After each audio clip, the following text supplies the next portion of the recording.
in the state of nothingness, humility. Let me speak it in the language you'll understand.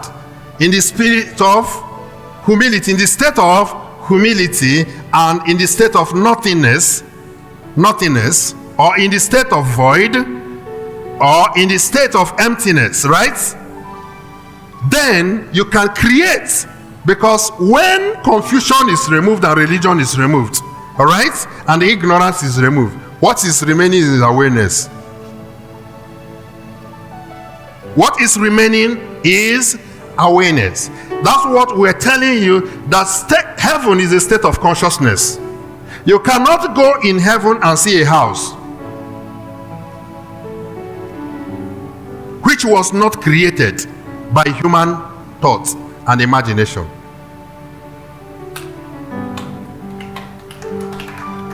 Am I communicating with you? All right. So that at the point of surrendering, you'll be able to now design things according to your state of mind. Then if your state of mind is godly, you can create as God can create. I want to take you to a practical illustration. But before then, it is good we go to the Bible to pick a backup.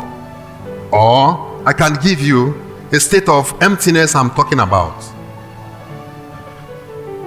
The power to create. You must easy yourself of yourself. John chapter 12 verse 24. John 12:24. So you must be nobody for you to be somebody.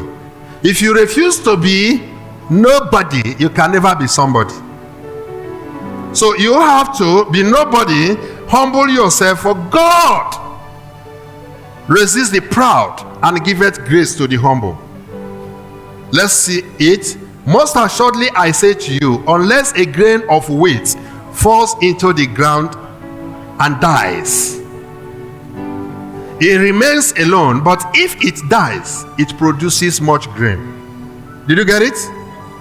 So the death comes first before much grain. Surrendering comes first before production. Because that point of death is the time you align yourself with nature, and there is no any other blockage that holds you. So a Christian died to live. A Christian does not live to die. Please put it down. A Christian died to live. A Christian does not live to die. So those that are saying one day we will all die and face judgment day are not Christians. Why? Because we are not expecting to die. Why? Because we have died, now we are living.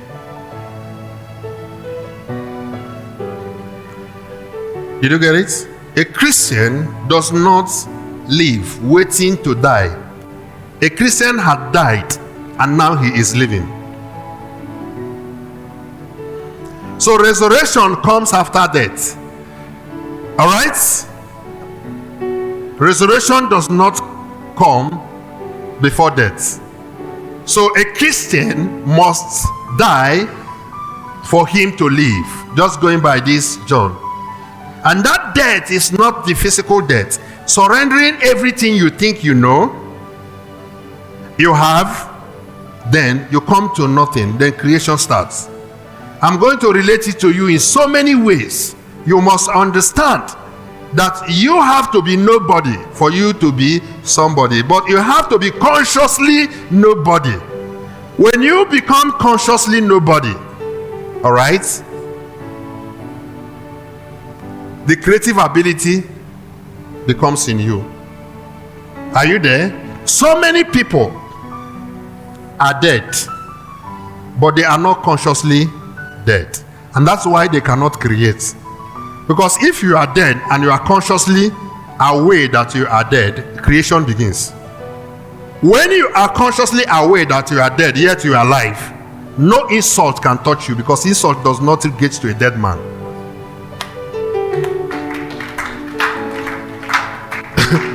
Am I communicating with you? Nothing can threaten you anymore. Why? because it doesn't, you as a dead person in that threat, it doesn't affect you anymore. But those that are dead, but they are not consciously dead, these are the people insults, hardship, and everything touches. Because if you were to be alive, you will be able to conquer whatever problem that comes to you. But because you are dead and you do not know that you are dead, when problem comes, you start crying.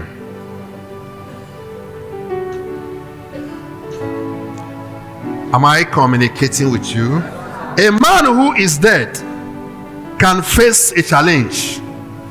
Dead consciously can face a challenge and tell the challenge, do your worst.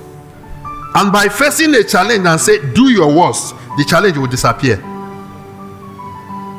Because challenge has no effect or power over a dead person.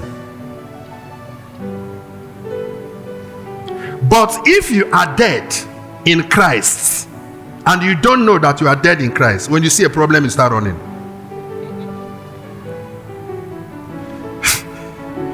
Glory be to God.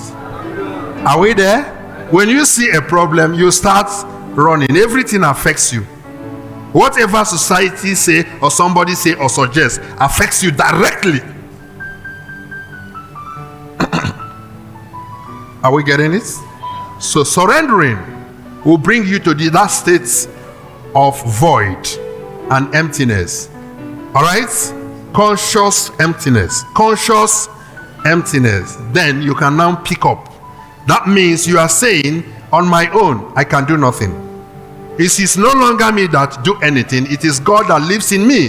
The Christ that lives in me does this job. So immediately you identify that God is living in you because your personal will is already dead.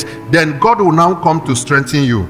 And you achieve so many things you cannot imagine.